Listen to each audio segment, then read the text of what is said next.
Storm Radio.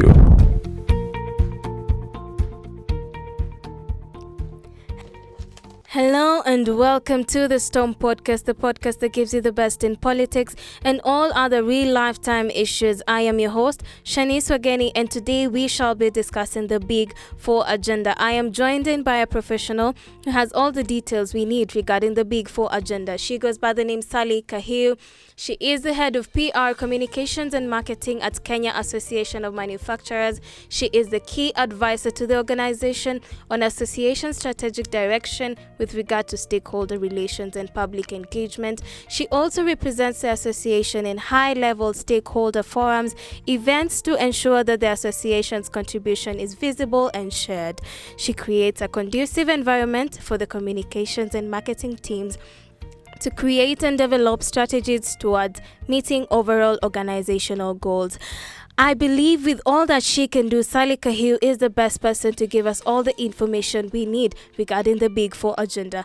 Please make sure to stay tuned to the Storm Podcast. Right on. You can call us on 0701 666 555 for any inquiries. Welcome to the show, Sally Kahiu. Thank you so much for joining us today. Where does Kenya lie when it comes to gross domestic products? Okay.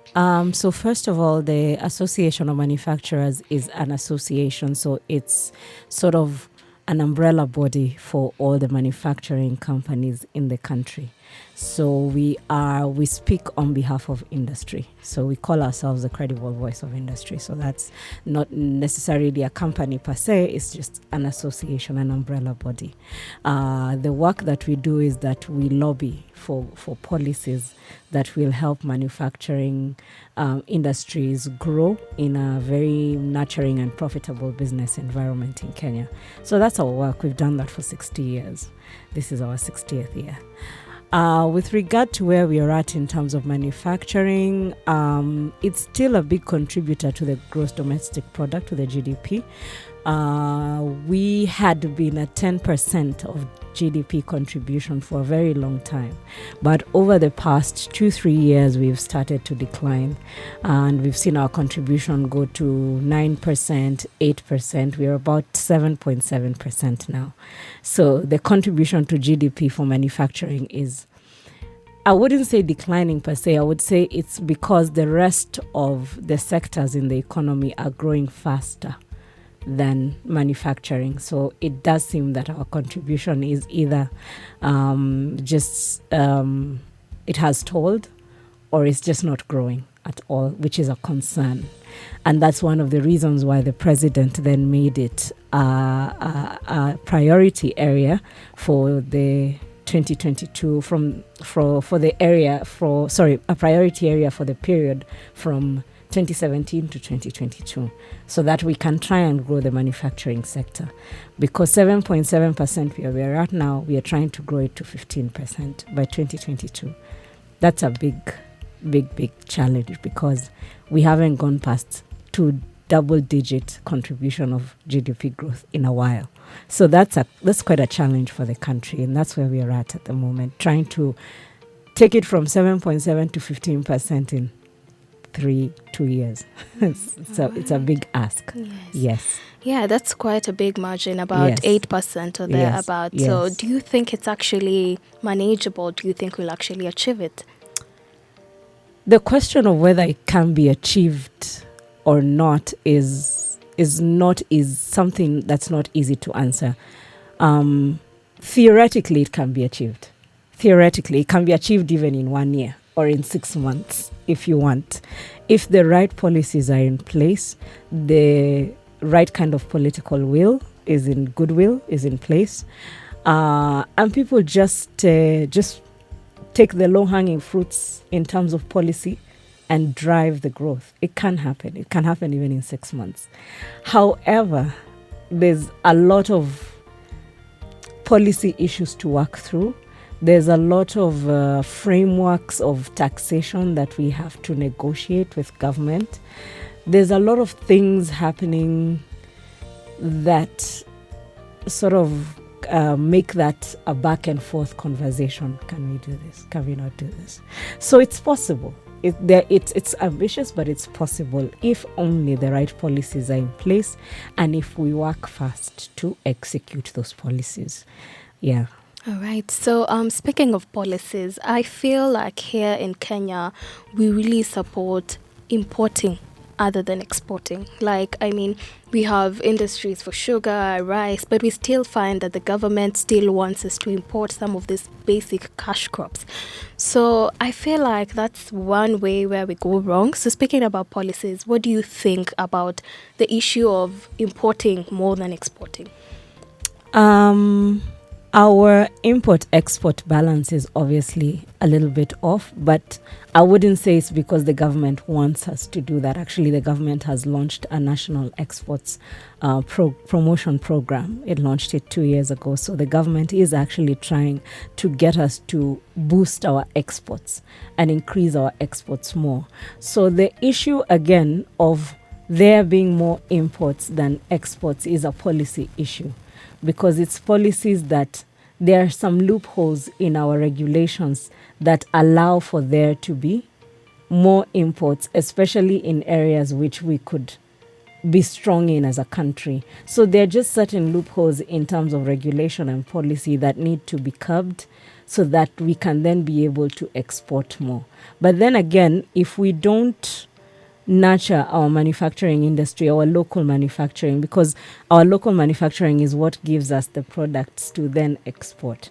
So if our local manufacturing capacity is low, if our capacity to produce is low, and our capacity is low because of maybe taxation issues and policy issues, if we are compromised in that way, then it makes it impossible for us to export as much as we want to export, because we are already having home ground disadvantage, so to speak. So the home ground is not nurturing us as much as it should for us to do value addition and then be able to export more. So this just really comes back to the issue of regulation, the correct regulation and policy and framework to ensure that we are taking care of our local manufacturing in a way that it can produce enough to boost exports, because exports will then give us revenue as a country and we'll be able to create more jobs. All right. I totally agree with you, especially when it comes to job opportunities. Yeah. All right. So speaking about generating revenue from the exports, how wealthy is Kenya when it comes to manufacturing? Is there like a limit we could give it, like a certain percentage? How wealthy are we as a country? I don't know if there is an index to measure how wealthy we are as a country. There's different indexes to measure. There's the competitiveness index. There's the ease of doing business index, which I'm sure you know about. In the ease of doing business, Kenya is ranked very highly. I think we reached top 60 and above over the past ease of doing business index. But in the competitiveness index, we are still below 100. So when it comes to, and I'll tell you the difference between those two. The ease of doing business means how easy is it for investors, both local and foreign, to set up a business and start running a business. So ease of doing business looks at those metrics. Can you get electricity? Can you get your licenses very quickly? How easy is it for you to get water into your premises? Just, the basics, administration. But the competitiveness index then looks at how is your regulation, how are your legal structures. For example, they corruption competitive on a global scale, because a lot more countries are trying to find ways in which they can create a nurturing and conducive business environment for business to grow. So Kenya has to do the same, meaning that the government, all the ministries of the government have to work in collaboration, which sometimes we find it can be a bit of a challenge. They have to work in sync towards the same goal. So sometimes you think you're working towards the same goal, but really the policies that one ministry is instituting clash with the policies of another, thereby making the business environment a bit uncompetitive.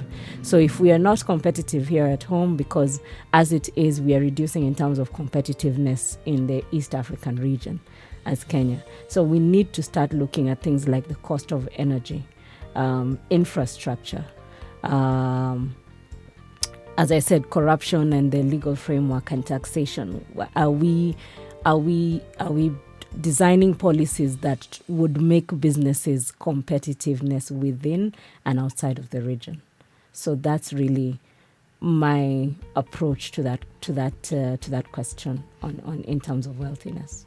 All right. So I feel generally when it comes to manufacturing, we still have a long way to go as a country, but let's just hope we shall achieve it at the end. So it's still in the Big Four agenda. There's a topic regarding affordable housing. So I'd like us to talk about it. So according to you, what is affordable housing? What do you think is considered as affordable housing? Affordable housing is a basic human right. It is. Everybody should be able to have not just a roof over your head, but a sufficient roof over your head, something that will keep you healthy, protected, and thereby a productive citizen of the country. So it's really a basic human right. It should be non-negotiable. Yeah. All right. Yeah. So when it comes to affordable housing here in Kenya, we feel like Kenya's economy is such a large factor when it comes to affordable housing. Like, the economy is not so good, so it affects many people when it comes to housing. Like, you find others are having to live in the slums, others are having to live a good life. So what do you think about Kenya's economy and how it affects affordable housing here in Kenya? We really have to think as a country of how to bridge the divide, the poverty gap, because it's widening, as you say, and fewer people are becoming richer and more people are becoming, precarious to poverty. So we really need to start thinking about how to bridge the gap. Again, let me just go back to my default, because this is where I see the world from. If we are able to create more jobs and give sufficient wages and give what you call decent wage, if you give decent wage, then Kenyans will be able to afford their housing. If you give decent wage, then somebody is able to afford healthcare. There's money in the pocket to spend for basic needs. Yeah. Again, creating jobs means that Kenyans are able to pay their taxes. It means that businesses are able to pay their taxes well, So that means that we are giving the government revenue for them to create social programs that will cushion us, so that the government can do what the government does: build roads, make healthcare accessible, make certain things accessible, and then we then come in to create jobs so that people can then afford to live a decent life. So we need to start looking at these things. It comes full circle. If business is not doing very well in the country, then who's going to give revenue to the government? If we give revenue to the government, whatever little is given, we have to be assured that it's being put to good use. Otherwise, the people that continue to suffer is the ordinary mwananchi, So we have to make sure that both are working in tandem, that businesses are able to be productive enough to hire more people, to expand into other parts of the country, not just Nairobi or its environs, but we have businesses in Turkana, in Wajir, so that there's employment and there's distribution of wealth across the country. Then these people who are getting employed are able to pay their taxes. You're able to get NHIF, hopefully that NHIF works, and then all these things just come full circle. So it is true that the poverty gap is widening, but there are ways that we can actually narrow this gap and make sure that there's consumer power. People are able to purchase, they're able to live a decent life because they're able to afford it, but that the government has made accessible the basic things, the basic necessities. Yeah. All right.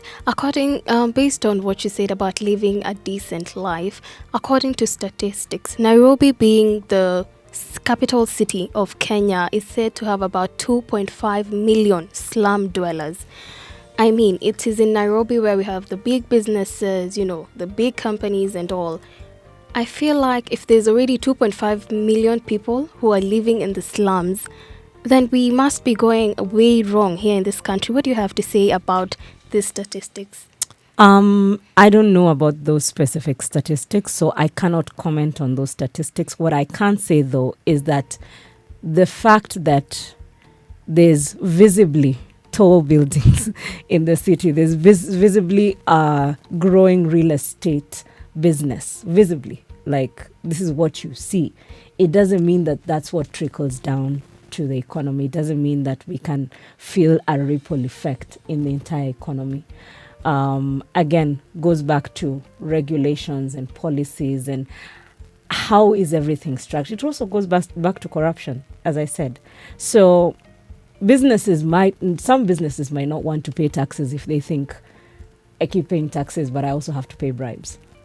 Do you know what I mean? Yes. So investors will probably try and find ways to save money, and that includes not hiring people. That includes cutting costs or reducing their workforce, So then you find, yes, so they're continuing to build high rises, but there's a reduced workforce and an emphasis on technology more than people, or an emphasis on keeping less stuff so that we can save costs and be able to pay our taxes as we pay bribes or something like that. So people are having to juggle a lot in terms of both business and personal lives, because as a country, there are things that we need to relook at, and especially the issue of corruption and use of public resources.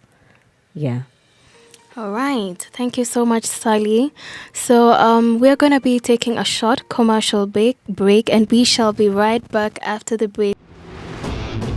Jumia Black Friday is live now. Download the Jumia app at Google Play Store and Apple Store to enjoy crazy deals and offers up to 90% off. Shop where stocks last.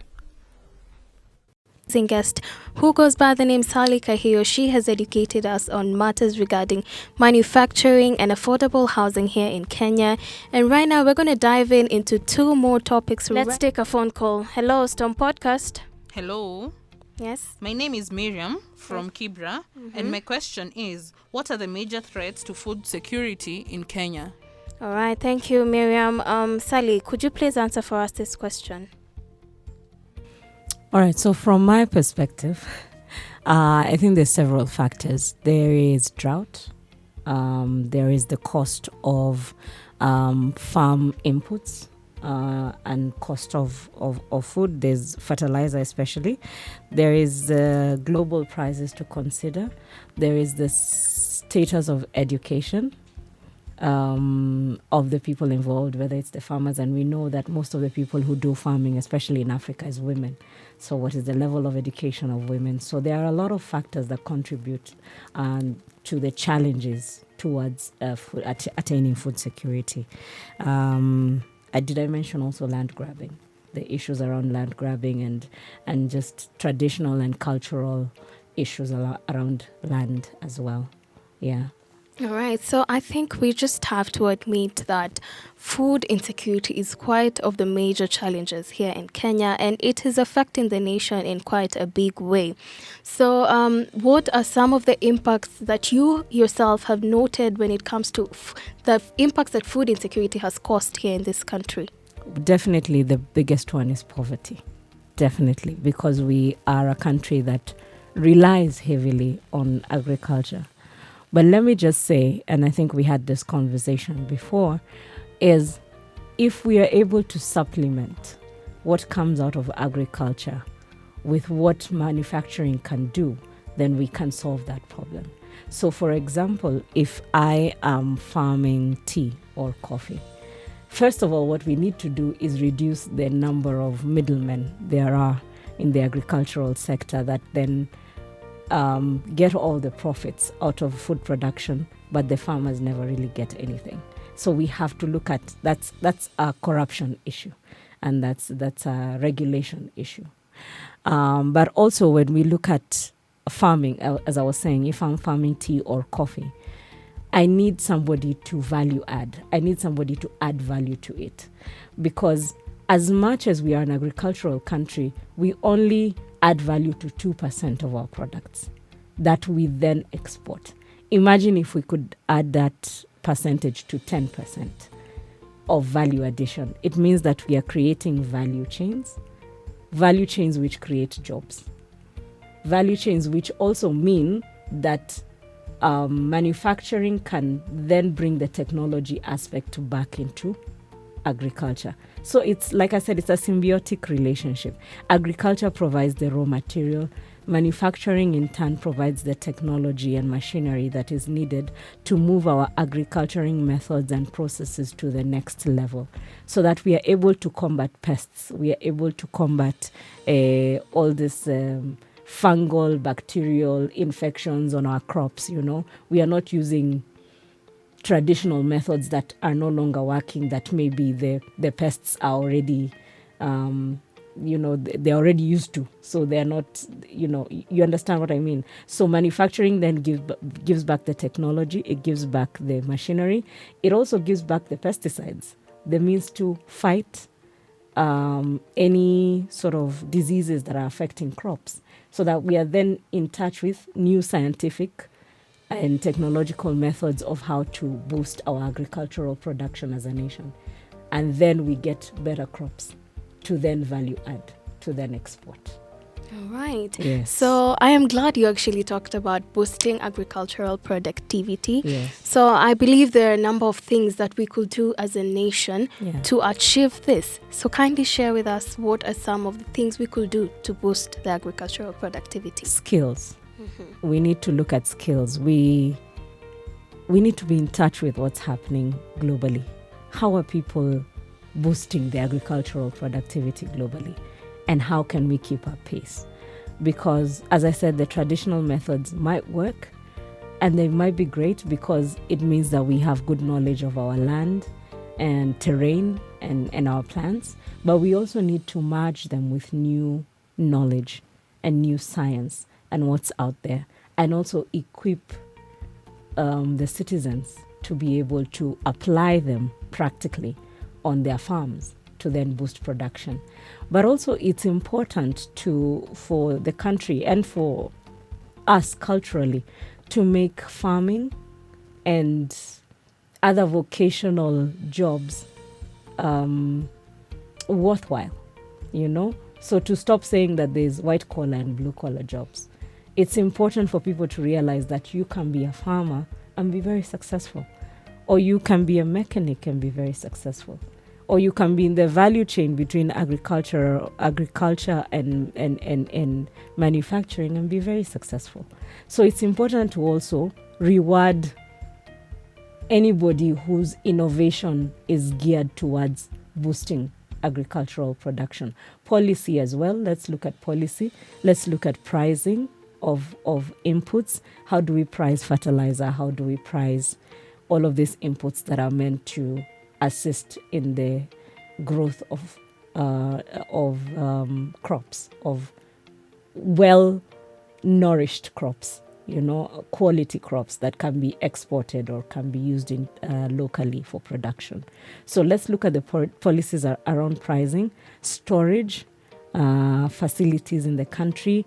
Do we have policies that attract investors to build good storage facilities for post-harvest production? So we need to look at policies around post-harvest, pre-harvest, farm inputs, and skills. And use of technology. Yes. Yeah, I totally agree with you. So it is said that about 83% of Kenya's land area is arid, and most people tend to blame climate on why most crops are not growing and all that. But I feel like Kenya does not use a lot of irrigation as it could. So do you think if we could invest more in irrigation, it could actually boost the productivity? Yeah, absolutely. Absolutely. And there's so many ways to do that, because there are countries that have done more with less. And we have those examples of Egypt and what have you. So, and right now, Ethiopia. So we have countries that are doing more with less. And it's true, if we invest more in irrigation, climate change is a reality. But what is Kenya doing to prepare for that? We, as you said, we already have our arid areas, and there are areas that, using technology and using the right kind of skills, we would be able to turn them into productive areas for agriculture. Yeah. All right. So thank you once again, Sally. So on to our last segment. We're going to be talking about the healthcare here in Kenya. And Sally, I'd like to ask you, I've looked at a couple of things here in this country, and the government tries so much to improve the healthcare in Kenya, mostly free healthcare. Why is free healthcare important? Again, like housing, free healthcare is a basic human right. It shouldn't be, it's non-negotiable. It's a basic human right, and we need it as a country. Every human is entitled to good and sufficient healthcare. Yeah. All right. So when it comes to healthcare, there are some diseases that have become quite a challenge, not only in Kenya, but in the world generally. I'm talking about cancer and HIV. So as a country, how should we respond to these diseases to help curb them if possible and to control them? I think, I don't know what the statistics are. Theoretically, in Kenya, we have been trying, the government has been trying to allocate sufficient budgets towards healthcare, towards primary public healthcare facilities, towards maternal healthcare, towards elderly healthcare. So theoretically, the budgets have been allocated and the intentions are good. However, good intentions can be always compromised by bad policies and by bad structures. So how is this funding disseminated? Because, for example, what you find is that our public primary healthcare givers or facilities have very poor administrative structures. So even for you to get administered to a public hospital becomes an issue. And we have seen cases of people who have succumbed once they have really gotten to the hospital itself, which shouldn't be the case. So we need to, as a country, look at the kind of resources we allocate towards fast and first response for healthcare. You know, if we have a clinic within the estate, for example, if we have a clinic within, let's pick Nairobi West, what are the standards in that clinic? Can they fast respond to somebody who comes in, in critical condition, and are they enabled to do that, whether by the county government or by the national government? Is it easy for somebody to get, for example, an MRI scan without coming all the way from, some other part of the country to Nairobi to get an MRI scan? So how our fast response to critical condition or to healthcare in the first instance? So we need to look at the structures. We need to look at whether the budgetary allocations that have been given by government are being put into good use. But also, as a country, again, let's go back to the issue of technology and applying applying global standards to healthcare. If you look at the UK, they have free healthcare. They have free healthcare because the government is able to substitute the people who are not able to afford it from their out of pocket. The government is able to do that because they get good revenue from, whether it's from business or from, so when the government gets good revenue from different revenue streams brought in by business, then you find that they're able to substitute, they're able to take care of the population or the demographics in the population that can't take care of themselves. Yeah. So again, it goes back to how are we enabling the rest of the stakeholders in the country to contribute towards government revenue, which then allows the government to be able to take care of the disadvantaged in our community. So there is that as well. All right. I hope you enjoyed the show. Make sure to join us next week on Monday, same time, same place, and follow us on our social media handles on Facebook, Twitter, and Instagram. Let's keep the conversation going. You could call us on our telephone number on 0701 666 555.